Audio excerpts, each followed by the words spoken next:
Good morning, I'm Steve Johnson. A reminder, you can get our iPhone, iPad, and Android app available for free in the App Store and on Google Play. The Dove's also available on Roku as well. In the news today, an explosion has been reported at the Jackson County District Attorney's Office in Medford. Reports tell us that the windows have been blown out and a suspicious person wearing dark clothing and carrying a flashlight was seen fleeing on foot.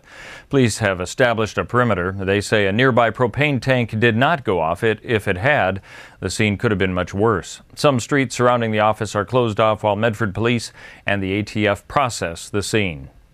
Relief operations in the typhoon-devastated central Philippines picked up pace on Wednesday. Only minimal amounts of water, food, and medical supplies are making it to the hardest-hit areas. But aviation authorities have reopened 2 more airports in the region, allowing for more aid flights. International agencies and militaries also are speeding up operations to get staff, supplies, and equipment in place for what will be a major humanitarian mission. Damaged infrastructure and bad communication links are making the death toll difficult to estimate, but the National Disaster Agency puts it at 1,883. President Benigno Aquino III tells CNN that the final toll could be closer to 2,500 rather than the 10,000 some officials had feared.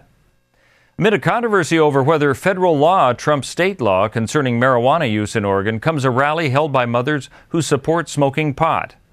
The Southern Oregon chapter of Moms for Marijuana say they don't want the threat of their children being taken away by Child Protective Services because they use medical marijuana. Group leader Lindsay Reinhardt says Medford City Council opposes the use of pot in one of the reasons that they have for rallying outside the court building. One of the things that really got me vocal was Medford trying to shut down safe access for patients, because I moved to Oregon specifically for safe access for my multiple sclerosis. So Medford already kind of crossed that line with me. But we definitely need to make sure that people understand that you can't remove children for cannabis. It's not okay.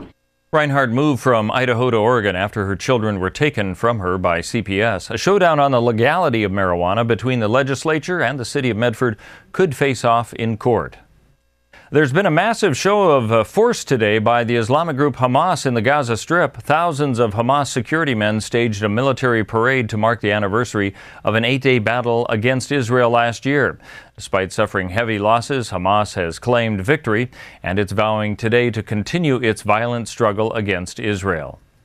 Well, let's take a look at what we can expect on the weather scene today, as rain has come and gone in some areas like Medford and Grants Pass. For the next few days, we can expect only a slight chance of rain. Today, a high of 60, 56 tomorrow, 49 on Friday before rain coming back in on Saturday.